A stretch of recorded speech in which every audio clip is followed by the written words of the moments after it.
12:30টায়। ওয়াল্লাহু খায়রুর রাজিকিন, আল্লাহ হলো সর্বোত্তম রিজেক দাতা।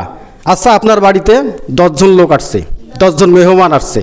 10 জন মেহমান, একজন মেহমান বলতেছে যে আমি গরম পানি খাবো, একজন মেহমান বলতেছে আমি ঠান্ডা পানি খাবো, আরেকজন মেহমান বলতেছে যে না আমার মিনারেল ওয়াটার লাগবে, আরেকজন বলতেছে টিউবওয়েল চাপিয়ে পানি নিয়ে আইসেন তো।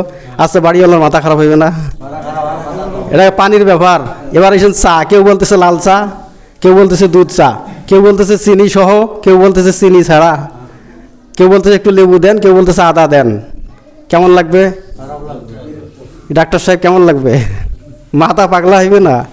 আল্লাহ বলেন বান্দারে লক্ষ্য করো, যত কিসিমের মানুষ পৃথিবীতে আছে, শুধু মানুষ না, যত প্রকার জীব পৃথিবীতে বসবাস করে, মানুষ যা খাবে শুধুমাত্র আম আমি রব্বুল আলামিন 20 প্রকারেরও বেশি আম বানিয়ে দিয়েছি। কারো টক পছন্দ, কারো মিষ্টি পছন্দ, আছে না? কলা বানিয়েছি 10 প্রকারেরও বেশি। তোমার যে কলাটা পছন্দ হয় সেটা নিয়ে খাও, কোনো সমস্যা নাই। এটা তো গেল মানুষের খাবার। আপনি সারাদিন 1 কেজি চাউলের ভাত খাইতে পারবেন না? পারবেন? এখানে হাত তোলেন তো, কে 1 কেজি চাউলের ভাত দিনে খান? খাইতে পারবেন? 1 কেজি চাউলের ভাত আপনি খাইতে পারেন না, তাতে আপনার রিজিক নিয়ে এত অস্থিরতা। আল্লাহ বলেন লক্ষ্য করুন, এইরকম কোটি কোটি প্রাণী, জঙ্গলে হাতি, অজগর, সমুদ্রে লক্ষ্য করুন তিমি মাছ। যে তিমি মাছ ইউসুফ নবীকে গিলে খেয়েছিল, ইউসুফ নবীকে তিমি মাছের একটা পুঁটি মাছের মতো মনে হয়েছিল। কি এটা, কি মুখের সামনে আসছে গিলি নিয়েছে, কথা কি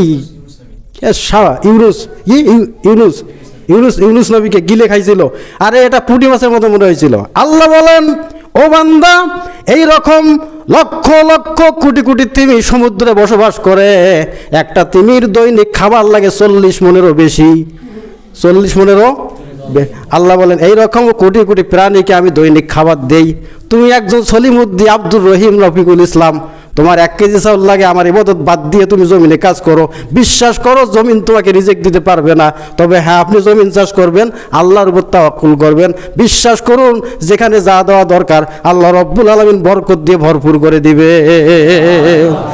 আমি আর খুতবা আজকে দেবো না, শুধু এতটুকু বলতে চাচ্ছি, আপনি জুমার নামাজের আজান দিলে এখানে যারা উপস্থিত আছেন, আপনি যদি শনিবাড়িতে থাকেন আজান দেওয়ার সাথে শনিবাড়ি মসজিদে ঢুকবেন। আপনি যদি মুসলিম বাজারে থাকেন আজান দেওয়ার সাথে মুসলিম বাজারের মসজিদে ঢুকবেন। আপনি যদি শুকরিয়াহাটে থাকেন আজান দেওয়ার সময় শুকরিয়াহাটের মসজিদে ঢুকবেন। আর যদি চ্যাংবাড়িতে থাকেন আজান দেওয়ার সাথে মসজিদে আসা শুরু করবেন। কথাটা দিতে পারেন? আপনার রিজিকের দায়িত্ব আল্লাহর, কথাটা দিতে পারেন? আল্লাহ তুমি কবুল করো, যারা এই কাজটা চালু করবে তুমি তাদের রিজিক দিয়ে ভরপুর করে দাও। যতদিন পৃথিবীতে বেঁচে আছে আল্লাহ তুমি তাদেরকে কোনো জায়গায় বিপদে ফেলো না, সব জায়গায় তাদেরকে তোমার কুদরতি নিজাম